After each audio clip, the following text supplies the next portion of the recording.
Welcome to the Genius Factory. Enjoy the video. You already have VS Code open, so start by opening the extensions view with Ctrl+Shift+X and locate GitHub Copilot. Once found, confirm you are signed in to the extension.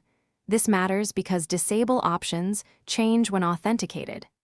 Next, open the command palette with Ctrl+Shift+P and type Copilot to surface quick commands. This gets you into the right context fast, so you can change behavior immediately rather than digging through unrelated settings. Once done with the palette, go to Settings and search for Copilot or Inline Suggestions so you see the specific toggles. Turn off the Copilot Inline Suggestions setting. This stops the ineditor prompts without removing the extension. If you prefer JSON, open Settings. JSON and change the Copilot-related key to Disable mode. This is precise and reproducible across machines. Also, make sure Editor Inline Suggestions global settings aren't overriding extension switches, since one can re-enable the other. After toggling off suggestions, reload the window to apply changes immediately.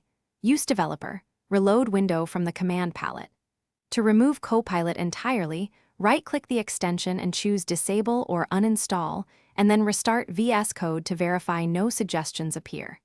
If suggestions persist, sign out of your GitHub account in the extension or clear the extension storage.